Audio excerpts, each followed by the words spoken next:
Episode కి నేను మీ అందరికీ స్వాగతం పలుకుతున్నాను. ఈ క్రైమ్ ప్యాట్రోల్ లోని బ్లాక్ హెడ్లైన్స్ లో అధ్యాయం ఇది ఒక నల్ల అధ్యాయం అని చెప్పొచ్చు. ప్రపంచంలో జరిగే ఎన్నో దారుణాలకి ఇదొక ఉదాహరణ చెప్పొచ్చు. తలుచుకుంటే బాధగా ఉంది. ఒక చిన్న వయసు గల వ్యక్తికి డబ్బులు సంపాదించడం తొందర, అందుకే అలాంటి ఒక పని చేయడానికి అతను ఒప్పుకున్నాడు. అది అతన్ని ఎక్కడికో తీసుకెళ్లి వదిలింది. ఇప్పుడు ప్రశ్న ఏంటంటే, ఎలాంటి మందులు మాత్రం లేకుండా జీవితానికి ఆరోగ్యం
yes sir.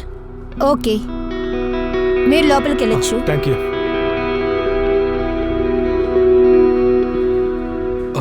Excuse me ma'am. Yes, ఇది మీకోసమే. థ్యాంక్ you.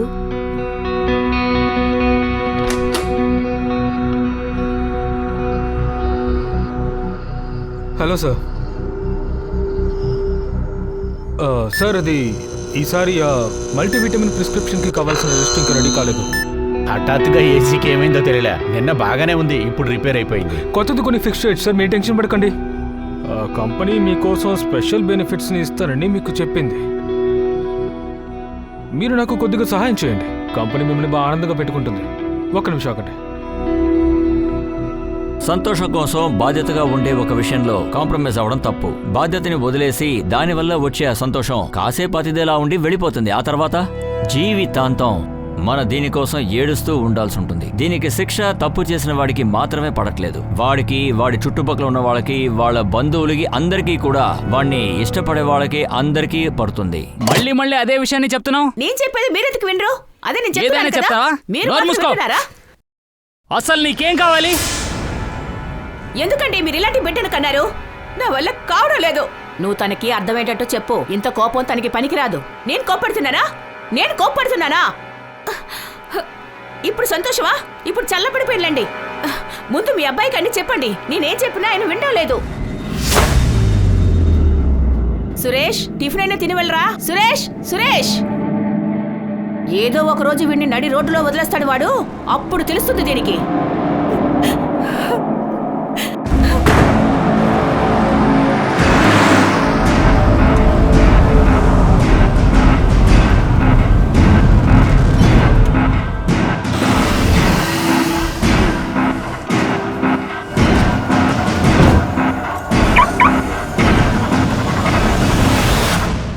Vakeel sir, next hearing గురించి ఏమైనా అప్డేట్స్ ఉన్నాయా? ఉంది, ఇలా చూడండి.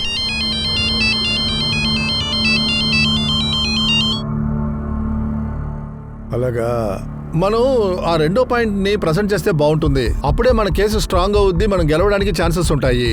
మీరేం టెన్షన్ పడకండి, నేను చూసుకుంటాను. ఏంటి సురేష్, టైం అడుగుదామా?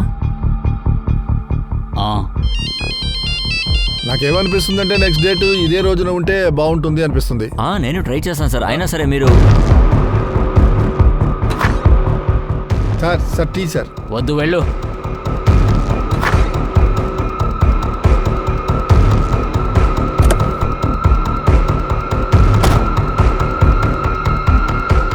మీటింగ్ సగంలోనే లేచి వెళ్ళిపోయారు. అవును, ఇక్కడి నుంచి వెళ్ళిపోయారు.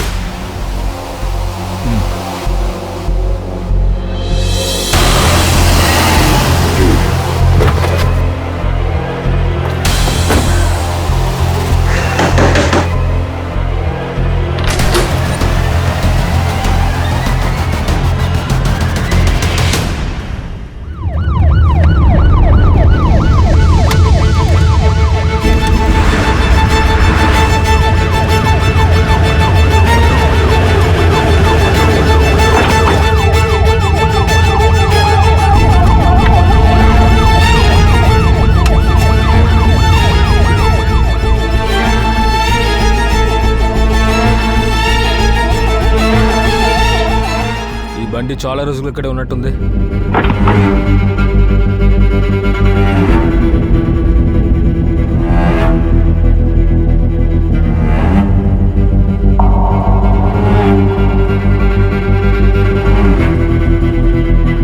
ఏదైనా దొరికిందా? లేదు సార్, మనకు కావాల్సింది ఏం లేదు. ఈ నంబర్ ఎవరి పేరు మీద రిజిస్టర్ అయిందో ఆర్టీఓలో కన్ఫర్మ్ చేయి. Okay sir. ఓకే సరే.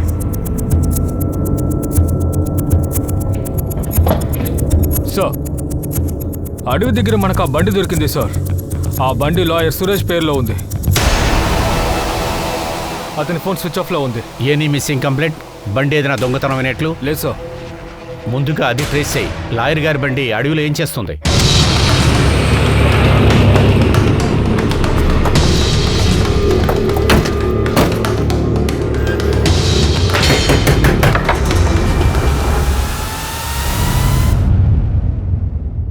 మిస్సెస్ రెడ్కర్.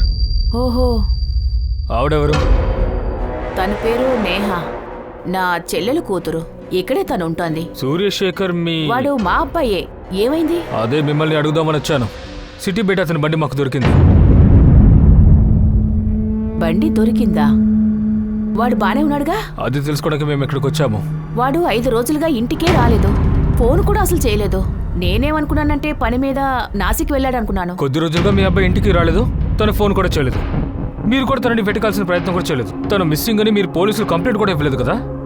తను మీకు ఎక్కడికి వెళ్తున్నారో చెప్పేళ్ళుగా. ఈ కాలం పిల్లలు తల్లితోనే ఏం చెప్పి వెళ్తున్నారు? పెళ్ళయి పక్కన అందమైన పెళ్ళ ఉందంటే ఇక ఆ తల్లిగా తంతే. నాకు బాగా తెలుసు, అది పెట్టిన టార్చర్కే వాడు ఇల్లు వదిలి వెళ్ళిపోయాడు. నా కొడుకు చాలా బాధ్యత గలవాడు. నా భర్త చనిపోయిన తర్వాత ప్రతి బాధ్యత తన నెత్తిన వేసుకున్నాడు. అలాగే బిజినెస్ కూడా చాలా గొప్పగా చేస్తున్నాడు. తర్వాత నా కోడలు ఎప్పుడు చూసినా గొడవ పడుతూనే ఉంటుంది. అలాగే అన్నదమ్ములు అక్కచెల్లెలంటూ వాళ్ళ వెంట తిరుగుతుంటుంది. వాళ్ళకి 2 అన్నదమ్ములు ఉన్నారు కదా, వాళ్ళకి పెళ్లి చేసే ఆ బాధ్యత కూడా మా మీద. సురేష్ ఏ రోజు మీ ఇంటి నుంచి వెళ్ళాడో ఆ రోజు ఇంట్లో ఏమైనా సమస్య అయిందా? ఆ రోజు పొద్దుటే మొదలెట్టేసిందిగా. నేహాతో కూడా గొడవ పడింది. నేహా వాళ్ళ అమ్మతో మీరు మాట్లాడతారా లేక నేను మాట్లాడినా? ఏంటి సమస్య? వాడిని ఎవడే పెళ్లి చేసుకుంటాడు?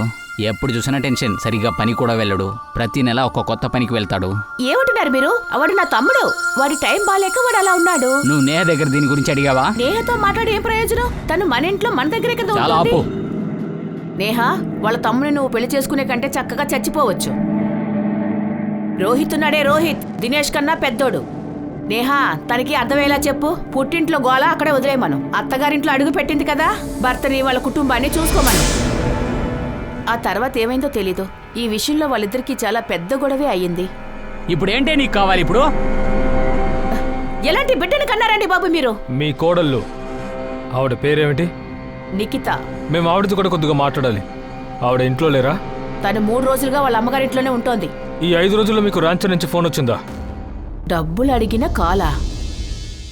లేదు, నాకు ఏ కాలు రాలేదే. మీ అబ్బాయి కనిపించలేదని కంప్లైంట్ ఇచ్చారా? ఖచ్చితంగా రాయాలి. సురేష్ కనపడకుండా లేని రోజున ఏ డ్రెస్ వేసుకున్నాడు? వాడెప్పుడు ఆఫీస్కి వెళ్ళేటప్పుడు ఏ డ్రెస్ వేసుకుని వెళ్తాడో దాంతోనే వెళ్ళాడు. సరే, నిఖిత ఇంటికి రాగానే ఆవిడని స్టేషన్కి పంపించండి.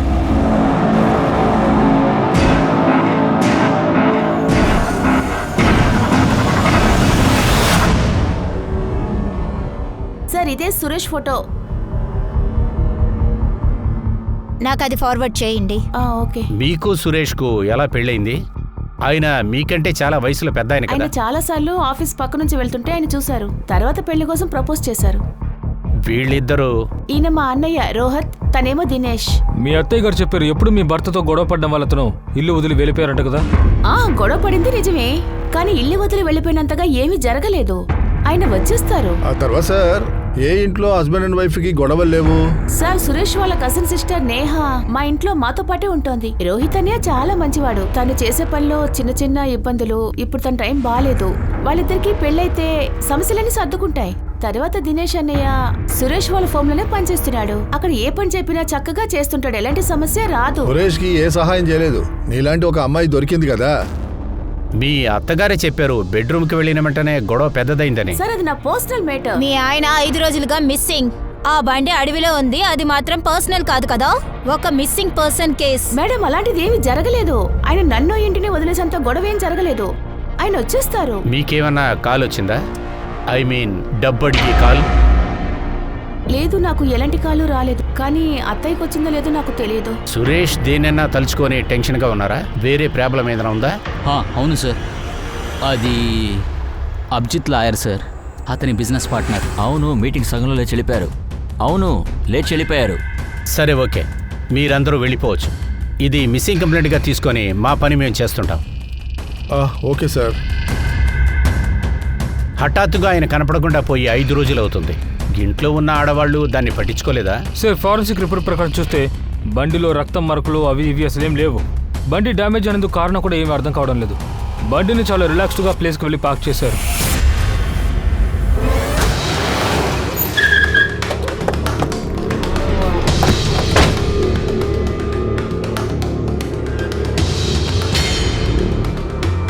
అభిజిత్ గారు ఎక్కడ? సార్ ఆ వైపు ఉన్నారు. ఇప్పుడు 10 minutes టైం ఉంది. నెక్స్ట్ టైం పర్మిషన్ తీసుకుని రండి, సరేనా?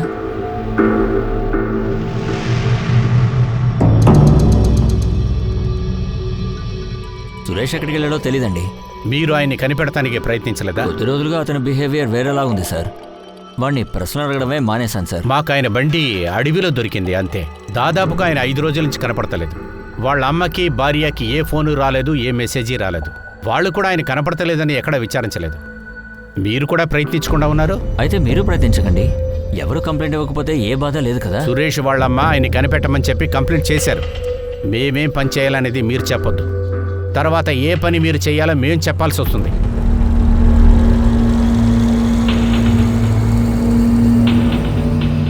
ఇన్స్పెక్టర్, 2 రోజుల క్రితం ఒక కాల్ వచ్చింది. నేను అడ్వకేట్ అభిజిత్ని. సురేష్ నా దగ్గర ఉన్నాడు. వాడు ప్రాణాలతో కావాలంటే 25 లక్షలు రెడీ చేయండి. మీకు ఒక కిడ్నాపర్ కాల్ చేశాడు, కానీ అది మీరు ఎవరికి చెప్పలేదే? వాడెందుకని మీకు కాల్ చేశాడు? నేను కూడా అదే అడిగాను. నాకెందుకు కాల్ చేస్తున్నావు? నాకు లేడీస్తో మాట్లాడే అలవాట్లేదు. కానీ దానికి నాకు ఏంటి సంబంధం? నువ్వు తన పార్ట్నర్ కదా, నువ్వే రెడీ చేయాల్సింది. ఇలా చూడు, నువ్వు అపార్థం చేసుకున్నావు. నాకు దానికి డబ్బు రెడీ చేయరా, నేను మళ్ళీ కాల్ చేస్తాను. హలో, డబ్బు ఇవ్వడం కుదరదని నేను చెప్పేశాను. నాకు వాడికి ఏ సంబంధం లేదు. పంకజ్, సో ముందుగా ఈ అభిజిత్కే కిడ్నాపర్ దగ్గర నుంచి ఫోన్ వచ్చింది. ఆ కాల్ ట్రేస్ చేయి. ఈ కేసు బాగా విచిత్రంగా ఉంది. సురేష్ కనపడకుండా పోయాడు, ఎవరికి ఏ బాధ లేదే. ఆడవాళ్ళు వాళ్ళే అరుచుకుంటున్నారు. పార్ట్నర్ అంత సెల్ఫిష్గా ఉన్నాడు. కిడ్నాపర్ దగ్గర నుంచి ఫోన్ వస్తే ఎవరైనా ఇంత ప్రశాంతంగా ఉంటారా? ఆ కిడ్నాపర్ దగ్గర నుంచి వచ్చిన కాలు అభిజిత్ చేయించాడంటావా? 25 లక్షల కోసం తీసుకోవచ్చు అనుకున్నాడా? గేమ్ ఆడుతున్నాడంటావా? వీడి జాతకం మొత్తం నాకు కావాలి. అలాగే సురేష్ కాల్ రికార్డ్స్ అన్ని కలెక్ట్ చేయి. ఆ రిపోర్ట్ స్టేటస్ ఏమైంది?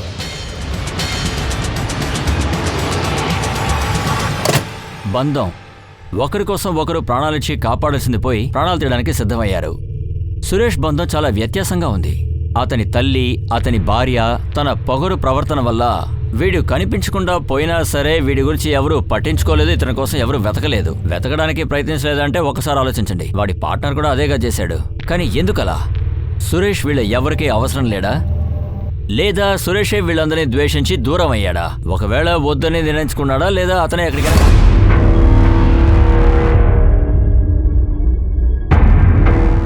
సార్, ఇవాళ మాత్రం మీకు టైం ఉందా? సార్, 1 నిమిషం. అవాళ కూడా జరిగింది, అది మీకు చెప్పాలి. ఇంకొక విషయమా? అవును సార్, ఇంకొక విషయం. మళ్ళీ కాలేదన వచ్చిందా? లేదు సార్. ఇలా చూడు దినేష్, ఇదంతా చేయడం నా వల్ల కుదరదు. ఈ పేపర్స్ ఎవరికి కావాలి? సార్, నిఖితా కావాలి, వేరే ఎవరికి? నువ్వు అసలు ఏమంటున్నావు? నిఖితాకి డివోర్సా? ఎందుకు? సార్, తనకి డివోర్స్ కావాలంట, అందుకే. సార్, తను ఏం చెప్పిందంటే ఈ విషయం గురించి బాబు దగ్గర చెప్పకూడదంట. నిఖిత డివోర్స్ పేపర్ అడిగిందా? ఎస్, తన ఫ్యామిలీ మెంబర్స్ అందరికీ ఈ విషయం తెలుసు. దీనికే తన కారణం చూపించి డబ్బులు ఈ తీసుకోవాలనుకుంటున్నాను. ఇన్ఫర్మేషన్ ఏమీ ఫాల్స్ కాదు కదా లాయర్ గారు? కానీ సార్, నిఖితా డైవర్స్ గురించి మీరేం చెప్పలేదు కదా. సురేష్ వాళ్ళ అమ్మకి దీని గురించి ఏదైనా తెలుసా? విషయం అంత దూరం వెళ్ళిందా? అవేమి నాకు తెలియవే. నా బిడ్డకి ఏమీ కాదు కదా సార్. నేను అభిజిత్కి కాల్ చేస్తూనే ఉన్నాను, కానీ వాడేంటి కాల్ రాలేదని అంటున్నాడు. వాళ్ళ ఆఫీస్లో మేము ఒక కానిస్టేబుల్ని పోస్ట్ చేసాం. ఏమైనా కాల్ వస్తే మీకు వెంటనే తెలియజేస్తాం.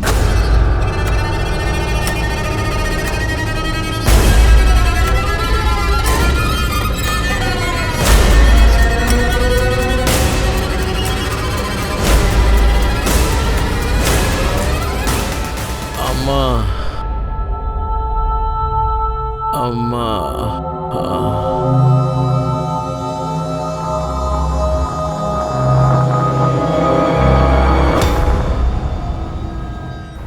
రోహిత్, దినేష్, ఇదంతా మీ ప్లానే కదా? ప్లాన్ ఏంటి సార్? నీకే బాగా తెలుసు కదా నిఖిత. నిఖిత ద్వారా మీ అవసరాన్ని వాడుకుంటున్నారు కదా? లేదు సార్, నాకు ఉద్యోగం పోయింది, కొంచెం కష్టమే. సురేష్ నాకు హెల్ప్ చేశాడు, నేను ఉద్యోగం వెతుకుంటున్నాను సార్. కానీ సురేష్ ఇక మీద డబ్బు ఇవ్వలేను అని చెప్పిన వెంటనే నువ్వు తనకి డివోర్స్ ఇస్తానని బెదిరించావా? కానీ నేను డివోర్స్ తీసుకోవాలనుకున్నాను. అదే విధంగా తను ఒప్పుకోబోయేసరికి నువ్వు అతను కిడ్నాప్ చేసావు, అంతేగా? లేదు సార్, మేము అలాంటిది ఏదీ చేయలేదు సార్. ఈ ఐడియా నీదేనా లేకపోతే ఫ్యామిలీ మొత్తమా? ఇదంతా నీ తప్పే. ఆయన ఇప్పుడు చెప్తే ఏంటి ప్రయోజనం? ముందేం చేయాలో ఆలోచించండి. సార్, సురేష్కి ఏ రోజైతే కనిపించకుండా వెళ్ళాడో ఆ రోజు నిఖిత కాల్స్ వచ్చాయి. సురేష్ వేరేదో నంబర్కి 2 సార్లు కాల్ చేశారు సార్. ఆ నంబర్ ట్రేస్ చేశాను. ఆ నంబర్ నరేన్ భాయ్ మహారాజాది. అతనికి ఇంకొక నంబర్ ఉంది, అక్కడ ప్రార్థన మెడిటేషన్ చేస్తారు. లొకేషన్ ఎక్కడ చూపిస్తోందంటే సురేష్ ఉన్న ప్రదేశంలో చూపిస్తోంది. సార్, ఇది చూడండి సార్, సోషల్ మీడియాలో దొరికింది. నువ్వు అతని పిలువు.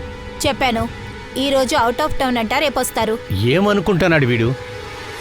సురేష్ వాళ్ళమ్మ నాకేం తెలియదు అంటున్నారే. మళ్ళీ సురేష్ వాళ్ళ ఆవిడ మీదే తప్పు చెప్తున్నారు. మిగతా గురించి ఇంకొన్ని విషయాలు మనం బాగా తెలుసుకోవాలి.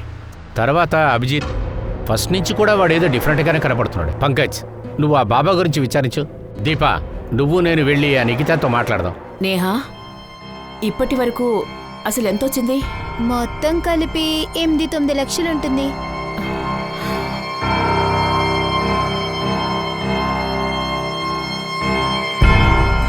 సార్, మీరు అసలు ఏం దిగులు పడకండి, ఫ్రీగా ఉండండి.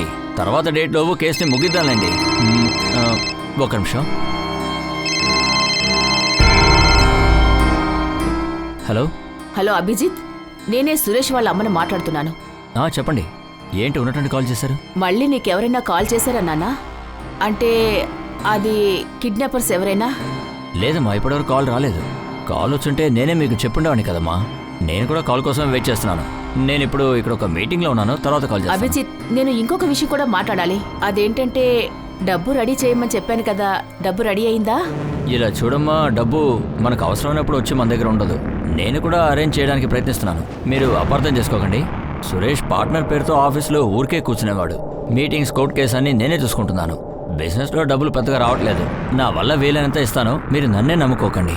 కానీ బాబు, ఆ ఫోన్ సురేష్దే కదా? అవునవును, అంతా మీదే. కానీ అకౌంట్లో డబ్బులు ఉండాలి కదమ్మా. నేను చూస్తాను, ఇప్పుడు మీటింగ్లో ఉన్నాను, తర్వాత కాల్ చేస్తాను. ఇలా చూడు అభిజిత్, నువ్వు ఇలా. హలో,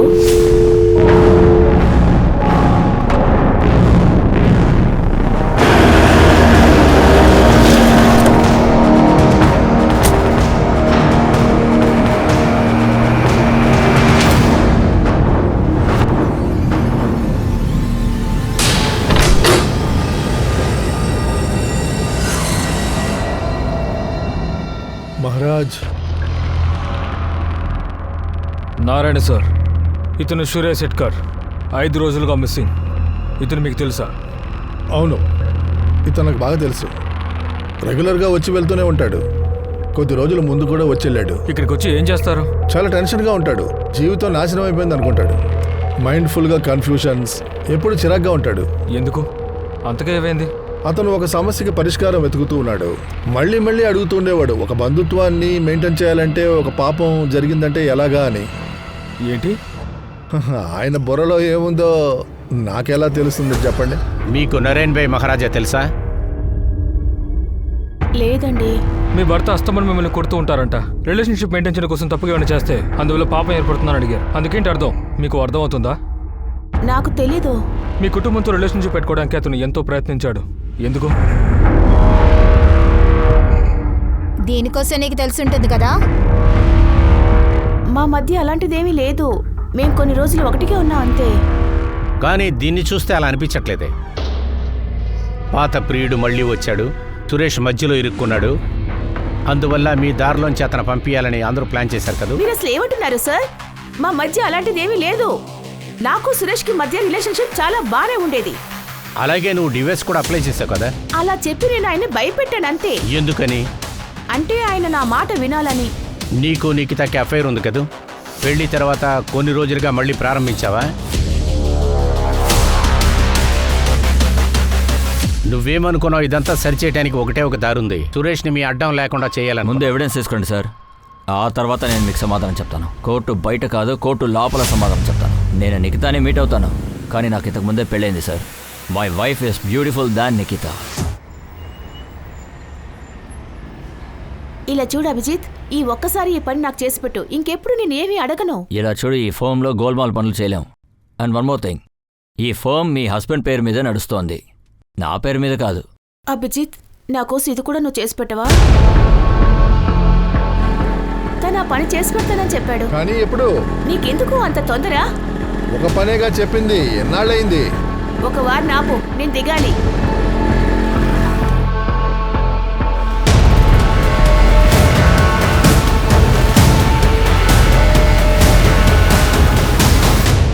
ఇలా చూడండి, కిడ్నాపర్స్ కాల్ చేస్తే నేనే మీకు చెప్తాను. మీరు ఎందుకని వచ్చి నా ఆఫీస్లో కూర్చుంటున్నారు మేడం? క్లయింట్స్కి ముందు ఇది బాగుండదు. నేను చెప్పేది వినిపిస్తుందా లేదా మేడం? అభిజిత్కి కూడా మోటివ్ ఉంది. ఆఫీస్, పార్ట్నర్, భార్య. సురేష్ లేకుండా చేస్తే అంతా సొంతం చేసుకోవచ్చుగా. కిడ్నాపర్ దగ్గర నుంచి ఒకే కాల్ వచ్చింది, అది కూడా అతనికే.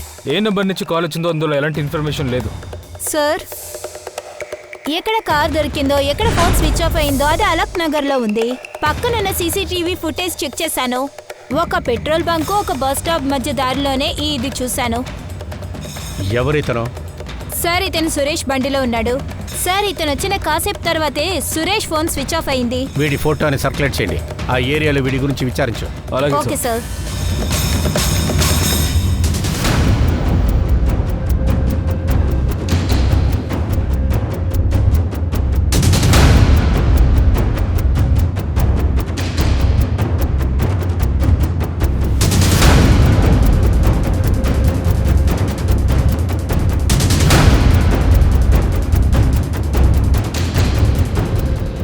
పోలీసులు ఆ థర్డ్ పర్సన్ని కనిపెట్టడానికి ఎంతో ప్రయత్నించారు, కానీ అప్పటి వరకు పోలీసులకి అనుమానం ఏంటంటే విక్టిమ్స్కి వ్యతిరేకంగా ఎలాంటి ఎవిడెన్స్ లేకపోవడమే. పోలీసులు కూడా అసలు గుర్తుపట్టలేమని చెప్పేశారు. ఒకవేళ తెలిసినా కూడా తెలియదని చెప్పి మోసం చేశారా? పోలీసులకి ఏ దారి కనిపించలేదు. ఎంతో వెయిట్ చేసిన తర్వాత పోలీసులకి ఒక క్లూ దొరికింది. అది ఉన్నట్టుండి ఈ కేసుని తలకిందులుగా మార్చేసింది. ఇంట్లో గొడవపడి బయటికి వెళ్లిన సురేష్ చాలా రోజులుగా కనిపించలేదు. ఎవరికి ఏ ఇన్ఫర్మేషన్ దొరకలేదు. సురేష్ ఎక్కడికి వెళ్ళాడో కూడా తెలియలేదు. ఒకవేళ మాయమైపోయాడా? ఈ వ్యక్తిని చూసారా? ఇది మీకోసం. Thank you. కంపెనీ మిమ్మల్ని ఆనందంగా పెట్టుకుంటుంది. ఇతను మెడికల్ రిప్రజెంటివ్, వస్తూనే ఉంటారు. మెడికల్ రిప్పా? అవును సార్, తన పేరు యష్. అది తన వర్కింగ్ ఏరియా, అందుకే అందరూ. అవును సార్, నేను ఇతని దగ్గర లిఫ్ట్ అడిగాను. ఆదర్శ్ నగర్ నుంచి కోయి నగర్. ఇతను ఆ రోజు నుంచి మిస్సింగ్, కిడ్నాప్ చేశారు. ఇతని పేరు సురేష్. అవును, నువ్వెక్కడుంటున్నావు? తుకే నగర్కి. అయితే ఆదర్శ్ నగర్కి ఎందుకు వెళ్ళావు? సార్, యాక్చువల్గా నేను ఒక ఎంఆర్ని. అదేవిధంగా దానికి సంబంధించి డాక్టర్తో ఒక మీటింగ్ ఉంది, అందుకే ఆదర్శ్ నగర్కి వెళ్ళాను. కావాలంటే మీ డాక్టర్కి ఫోన్ చేసి అడగచ్చు. అక్కడికి అతనికి ఒక క్లినిక్ ఉంది. తిరిగి వచ్చేటప్పుడు నేను చాలాసేపటికి బస్సు కోసం ఎదురు చూస్తూ ఉన్నాను, కానీ రాలేదు, అందుకే లిఫ్ట్ అడిగాను.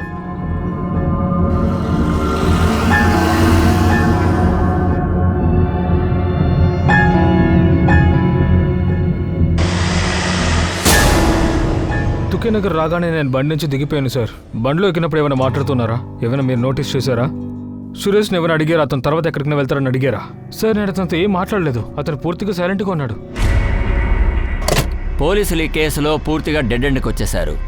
ఎవరికి వ్యతిరేకంగా ఎలాంటి ఎవిడెన్స్లు లేవు, ఎలాంటి ఐ విట్నెస్ లేదు. సురేష్ ని పార్ట్నర్ గా పెట్టుకుని వాళ్ళ అమ్మ లత, ఇంకా సురేష్ భార్య నిఖిత అందరూ కూడా సస్పెక్ట్ లిస్ట్ లోనే ఉన్నారు. పోలీసుల దగ్గర వీళ్ళకి వ్యతిరేకంగా ఎలాంటి ఎవిడెన్స్ లేదు. కానీ యష్ గురించి అడిగారంటే అందుకు అవకాశం ఉంటుంది. యష్ ఊహించని విధంగా తప్పుడు చోట తప్పుడు వ్యక్తులతో కలిశాడు, కానీ చివరిగా సురేష్ చూసింది మాత్రం అతనే. సో ఇప్పుడు అతను కూడా సస్పెక్ట్ లిస్ట్ లోకి వచ్చేశాడు. పోలీసులు అతన్ని వాచ్ చేయడం మొదలుపెట్టారు.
డాక్టర్ గౌన్ సార్ ఎక్కడున్నారు?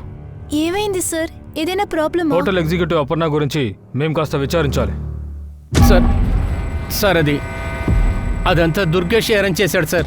నేను వచ్చి సార్ అదే ఫస్ట్ టైం. నాకు ఫ్యామిలీ ఉంది, రెప్యుటేషన్ కూడా ఉంది సార్. ఈ విషయం బయట మాత్రం తెలిసిందంటే జీవితం నాశనం అయిపోతుంది. Please sir. యష్ మనం అనుకున్నట్టు మామూలు వ్యక్తి కాదు.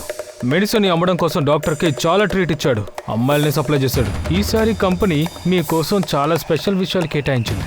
జస్ట్ నాకు హెల్ప్ చేయండి, కంపెనీ మిమ్మల్ని సంతోషంగా పెట్టుకుంటుంది. అందుకు బదులుగా డాక్టర్ ఆ మెడికల్ కంపెనీ ప్రిస్క్రిప్షన్లో యాడ్ చేసేశారు. ఇలా చేయడం వల్ల యష్ ఒక స్టార్ పర్ఫార్మర్ అయ్యాడు. హోటల్లో ఒక రూమ్ కూడా బుక్ చేసుకున్నాడు, అది కూడా పర్మనెంట్గా. కానీ ఈ విషయానికి సురేష్ కిడ్నాప్కి ఏంటి సంబంధం? పంకజ్, హోటల్లో సీసీటీవీ ఫుటేజ్ చెక్ చేయి. 2 రోజులు కాదు, 2-3 నెలలకు చెక్ చేయి. ఆ విజేష్ పర్మనెంట్గా రూమ్ బుక్ చేసి ఉంచాడు కదా, అది కూడా చెక్ చేయి. ఆ సురేష్ చాలా డిఫరెంట్గా ఉన్నాడు.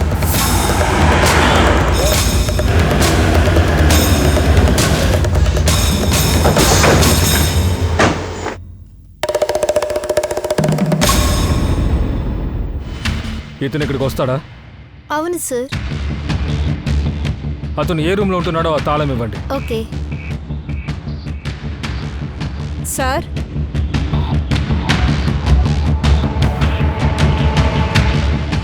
ఈ కెమెరా పనిచేస్తోందా? అవును సార్. దీని ఫుటేజ్ కూడా కావాలి.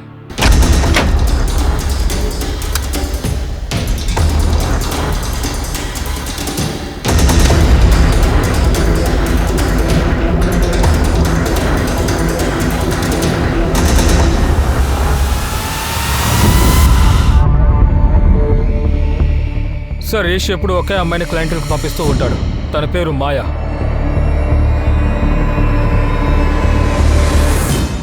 సార్ ప్లీజ్ సార్, మా ఇంట్లో వాళ్ళకి ఇదంతా చెప్పకండి. వాళ్ళకి ఇది ఏం తెలీదు సార్. మీకెలా యష్ తెలుసు? సార్ ఆయన ఒక మెడికల్ రిప్రజెంటేటివ్. కొన్ని రోజుల ముందు నన్ను చూడ్డానికి వచ్చారు. ఆయనకి కొంతమంది డాక్టర్ ఫ్రెండ్స్ ఉన్నారని చెప్పారు. ఒకవేళ ఆయనకి వాళ్ళతో ఎక్కువ టైం స్పెండ్ చేస్తే డబ్బులు వస్తాయని. డబ్బులు ఎక్కువ కాబట్టి నేను ఒప్పుకున్నాను. మరి ఇతన్ని యష్ తీసుకొచ్చాడా? లేదు సార్, ఇతన్ని వేరే ఎంఆర్ఐ పంపించారు. నాకు ఒక విషయం గుర్తుంది, అతను కొంచెం డిఫరెంట్గానే ఉన్నారు. కంటిన్యూస్గా నువ్వు యోగాసనం చేయాలి. సుగత్ నారాయణ్ గారు ఏం చెప్పారంటే 14-15 సార్లు మెడిటేషన్ చేయమని చెప్పారు. దాంతోపాటు ఎనర్జీని కూడా ఫీల్ చేయమని చెప్పారు. మీరే ఆ ఎనర్జీగా మారండి. ఇలా మాట్లాడుతూనే ఉంటారా సార్ ఇంకేనా? మోక్షానికి మార్గం అది నీలాంటి మనిషికి అర్థమవుదు. ఆత్మ శబ్దాన్ని నువ్వు ఎప్పుడైనా విన్నావా? ఈ ప్రపంచంలోని దుఃఖానికి కారణం. ఏంటే గమనిస్తున్నావు? నేను నీకు 2 అవర్స్కి మాత్రమే డబ్బిచ్చాను. 2 అవర్స్కి నేను చెప్పిందంతా నువ్వు వినాలి. నేను చెప్పిందంతా విను, నాతోనే మాట్లాడాలి, ఇంకా చాలా విషయాలంతా చేయాలి. కానీ ఇంతకు ముందేగా చెప్పు, నీ క్లయింట్స్ మొత్తం యష్ తీసుకొస్తాడని చెప్పి. ఇలా చూడు మాయా, ఎవరినో కాపాడాలని అనుకోవద్దు. లేదు సార్, నేను అబద్ధం చెప్పట్లేదు. యష్కి ముందు ఒక ఎంఆర్ ఉన్నారు. యషే యాక్చువల్లీ నాకు పరిచయం చేసింది. కొన్ని రోజుల తర్వాత వాళ్ళకి కనిపించలేదు. యషే టేక్ ఓవర్ చేస్తున్నాడు. కొద్దిగా రోజుల ముందు అదే ఎంఆర్ ఇలాంటి వాళ్ళ దగ్గరికి తీసుకొచ్చాడు. వాడి నెంబర్ ఏదైనా నీ దగ్గర ఉందా? ఈ కొత్త ఫోన్ ఎక్కడి నుంచి వచ్చిందిరా? ఎక్కడి నుంచి వచ్చింది? చెప్పు, ఎక్కడి నుంచి తీసుకొచ్చావు? నువ్వు దొంగతనం చేసావా? చెప్పరా. మీ నాన్న ఏంటంటే జైలుకి పోయాడు, నువ్వు కూడా జైలుకి పోరా. నీకు ఇలా చెప్తే అర్థం కాదు. పైకి లేవరా, పైకి లేవరా, నాతో పట్టురా, పద.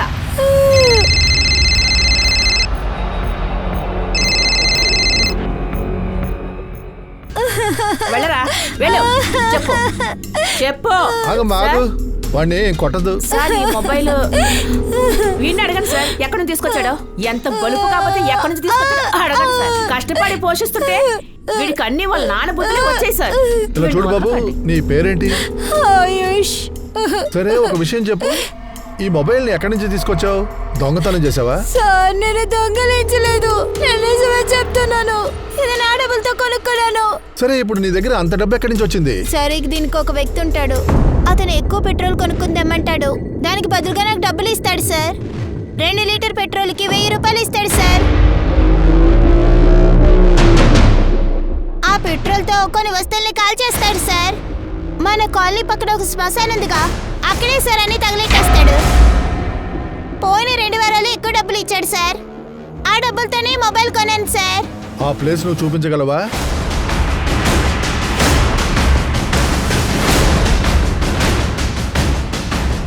ఎక్కడ బాబు? సార్ అక్కడే.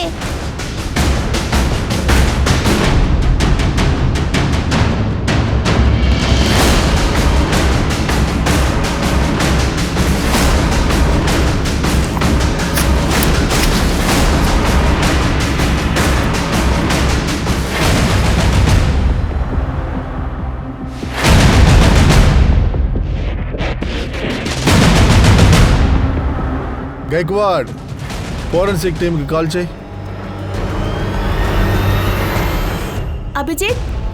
అభిజిత్ నేను నీకు ఎన్నిసార్లు ఫోన్ చేయాలి, ఎన్నిసార్లు మెసేజ్ చేయాలి? Phone తీయవేంటి?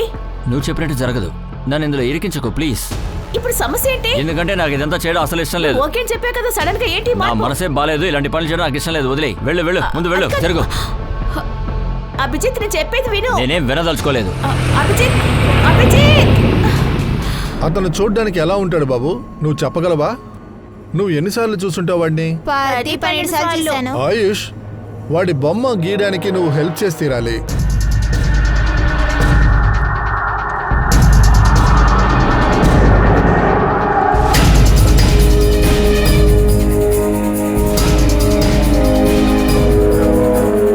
Sir, Kranti Chowk police స్టేషన్లో కేసు గురించి విచారణ జరుగుతుంది. ఈ వ్యక్తిని ఒక స్కెచ్ గీశారు.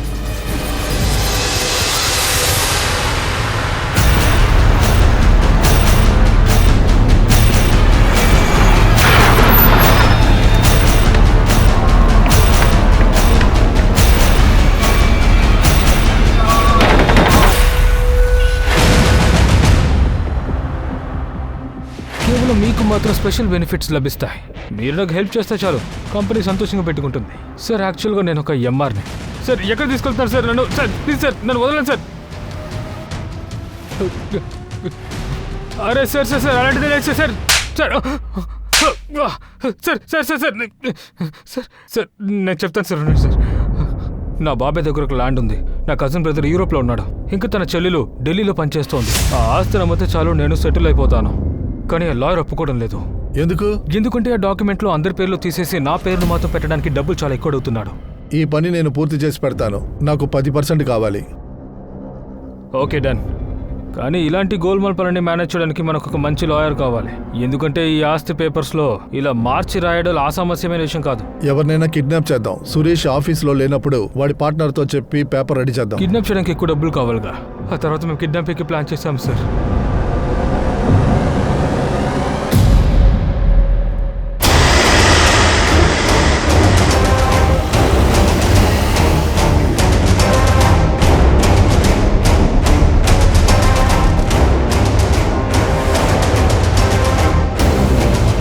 సురేష్, సురేష్,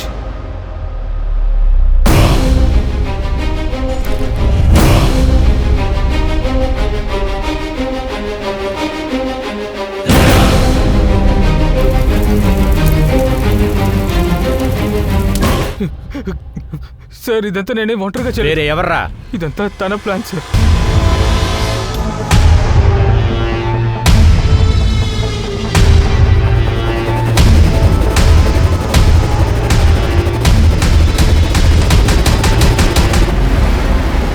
అవును సార్, నేను రోహిత్ భార్యనే. కానీ పోయిన సంవత్సరం డివోర్స్ అయింది. ఇప్పుడు రోహిత్కి వాళ్ళ ఫ్యామిలీకి నాకు ఎలాంటి సంబంధం లేదు. తర్వాత ఏమైంది? అది ఎలా చెప్పాలో తెలియదు. చాలా సిగ్గుగా ఉంది. ఏంటి మీరు సడన్ గా హోటల్ తీసుకొచ్చారు? సడన్ గా ఏమైంది? ఇలా చూడు, నువ్వు ఒక 2 నిమిషాలు ఇక్కడ ప్రశాంతంగా కూర్చొని ఫ్రెష్ అప్ అయ్యి వచ్చేస్తాను. సరేనా? వచ్చేస్తాను.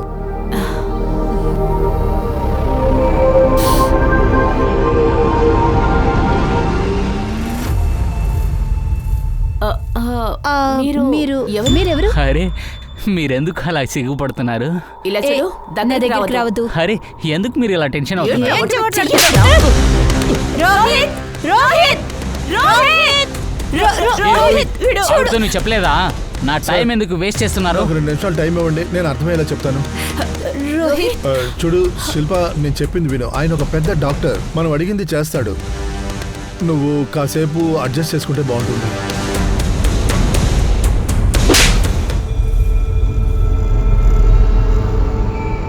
దాని తర్వాత నా రిలేషన్షిప్ అంతా కట్ చేసుకున్నాను.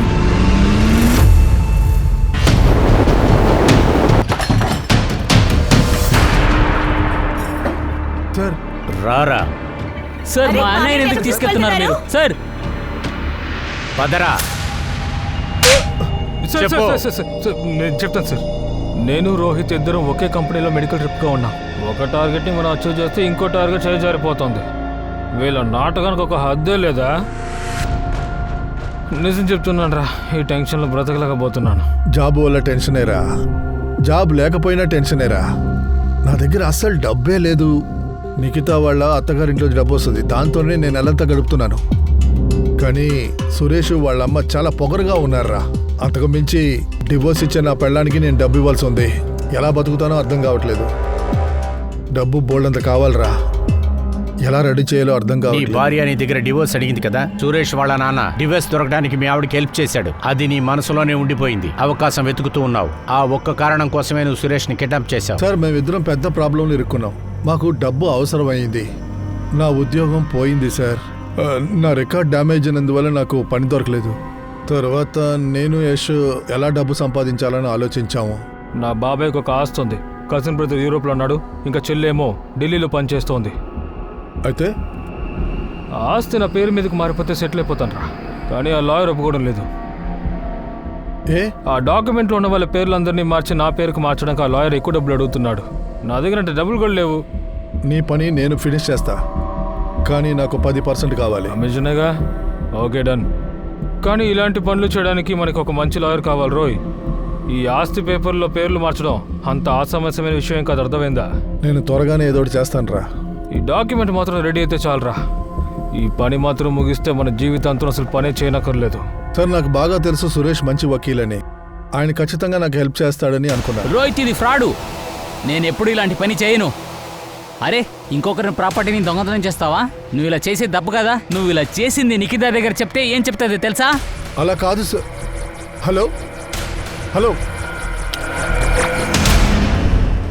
పేపర్స్ రెడీ చేయడానికి సురేష్ను ఒప్పించు. అన్నయ్య కోసం నువ్వు ఇది కూడా చేయవా? సరే ఓకే, నేను ఒకసారి మాట్లాడి చూస్తాను. నేను నీ దగ్గర చాలాసార్లు చెప్పాను ఇదంతా ఫ్రాడ్ అని. మీ అన్నయ్యకి చాలా ఆశలు ఉన్నాయి, అందుకే. కానీ ఆయన కోసం మీరు ఇది కూడా చేయరా ఏంటి? దీనివల్ల మీకు ఏంటి నష్టం? తనకి మంచి జరుగుతుంది కదా. ఇలా చూడు, నీకు నీ అన్నయ్యకి చాలా పిచ్చి పట్టింది. బుద్ధి లేని వెధవలు. ఇంకోసారి ఇటువంటి పని అంతా చేయను. ఓకే, నా కోసం ఈ పని కూడా మీరు చేయకపోతే ఒక పని చేయండి, నాకు డివోర్స్ ఇచ్చేయండి. వాడిని కిడ్నాప్ చేసేద్దాంరా. సురేష్ ఆఫీస్లో లేనప్పుడు వాడి పార్ట్నర్తో పేపర్స్ రెడీ చేయించేద్దాం. కిడ్నాపింగ్ చేయాలంటే కొంచెం డబ్బులు కావాలి కదా. హా, ఎలా చేయాలి? మేము కిడ్నాప్ చేయడం కోసం చాలా ప్లాన్ వేసాం. ఆ తర్వాత అందుల్ని 2 పూట్లు ఇవ్వాలి, 2 ఇంజెక్షన్లు 2 సార్లు. నేను చెప్పింది అర్థమైంది కదమ్మా? ఒరే, ఆడు చేసేస్తాడు కదా. అరే, నువ్వు కంగారు పడతారా, చేస్తారులే. అమ్మా, 2 ఇంజెక్షన్లు 2 సార్లు, సరేనా? ఇదిగో దీన్ని పట్టుకో, పద.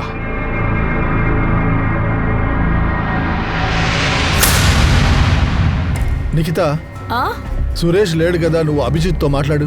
ఆ పేపర్స్ రెడీ అయితే ఉద్యోగం కోసం నాకు అభిజిత్ చూస్తాడు. అభిజిత, హా, నువ్వు చెప్తే వాడు కాదండు. కానీ నేను అన్నయ్య కోసం నువ్వు ఇది కూడా చేయవా నిఖిత? నేను చచ్చిపోవాల్సి ఉంటుంది. నిఖిత, నువ్వు చెప్పింది నేను చేయలేను. ప్లీజ్ అభిజిత్. ఇది చేయడం వల్ల నాకు లాభం ఏంటి? సురేష్కి తెలిస్తే చాలా పెద్ద ప్రాబ్లం అవుతుంది. నీకే తెలుసు, వాడు నా సీనియర్ పార్ట్నర్. ఇప్పుడు తను లేడు కదా. కానీ వచ్చేస్తాడే. ర్యాన్సమ్ మాకు దొరుకుద్దని మేము చాలా చూసాం, కానీ